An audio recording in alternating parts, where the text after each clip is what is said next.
All right, today is November the 14th, 2016.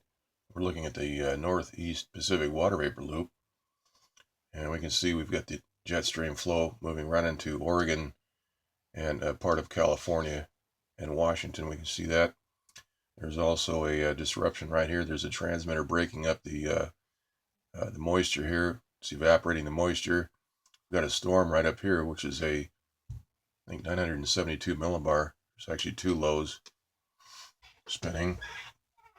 And we have a upper level low pressure system right here, south of Baja and just south west of Mexico right here. This has a transmitter on it, and so it will not develop. And we have very high pressure today. We have 30.10 inches on the barometer, and that would indicate that there is pressure being built in right here, which there is, to separate and prevent this jet stream flow from feeding into this upper level low pressure system. We've got tropical moisture right down here, which is trying to get in there, but they've got this all, they've got a transmitter right on top of this, and so at the surface level there's no indication of low pressure, nor at the 500 millibar level. All right, so let's go ahead and take a look at some of these other maps. We have the infrared map.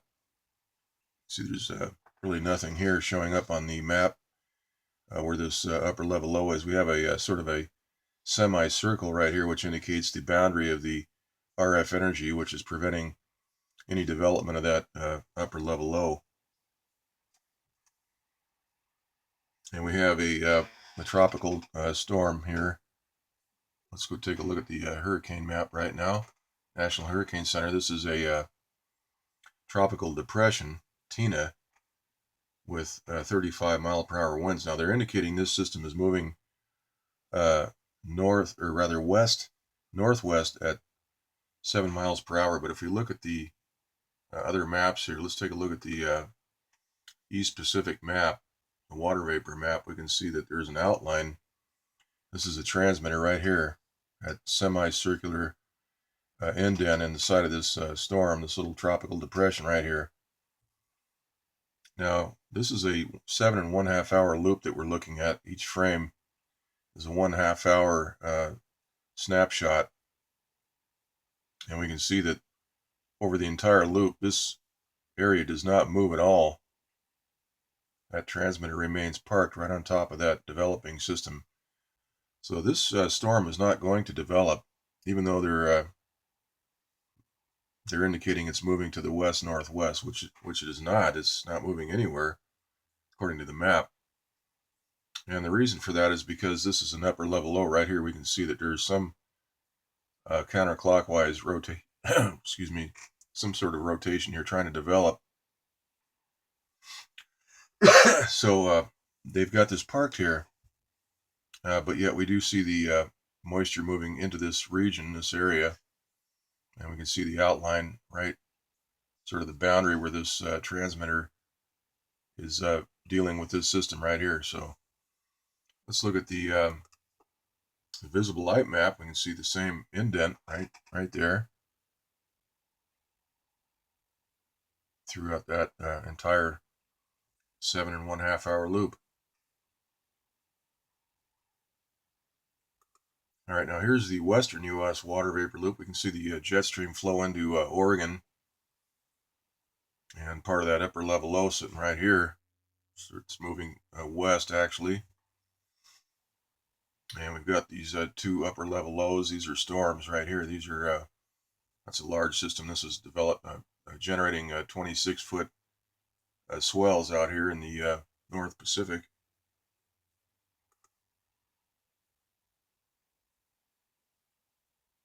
And it feels like it's going to be a warm day today. I was just outside. We've got high pressure, and we've got a canopy of chemtrails. It's hard to see, but it's all spread out. They've been spraying overnight. All right, let's take a look at the surface analysis map. See these storms up here. We've got two lows. We've got a 976 millibar storm right there, and we have another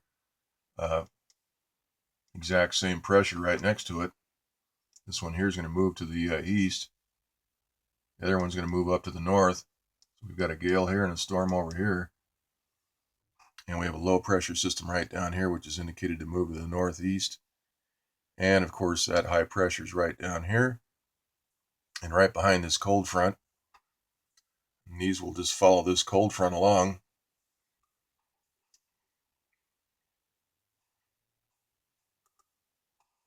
All right, here's the jet stream map.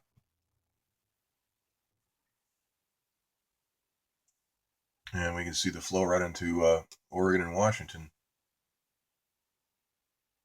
And the pressure maps follow. Here we have the surface level pressure analysis right here. We have these two lows, one storm and one gale right there, and we have high pressure all through the entire California area and into Nevada. All this right here is all high pressure, and right here as well, 1,027 millibar, 1,024 millibar, 1,024 there. All right, here is the 500 millibar map, and we've got high pressure indicated right over Central and Southern California. And we have this upper level low right down here. This is part of that. This is a mid and upper level low. Let's take a look at the 300 millibar map. We see that closed low right there, which is being hit with a transmitter. And so nothing will develop. This will sit sort of like an invisible low. If we go back to the map again and take a look, we can see the counterclockwise rotation right here. And people running these transmitters, the terrorists running these transmitters, are going to prevent this system from moving anywhere until they deal with this. And of course, we've got high pressure right now, 30.10 inches. That will prevent this from moving into our area and merging with this jet stream, or vice versa. This will not move down and get into this area here because of this blockade. This is a transmitter generated blockade all through here. All right, so that is the report, and we'll do another one tomorrow. Okay, that's it.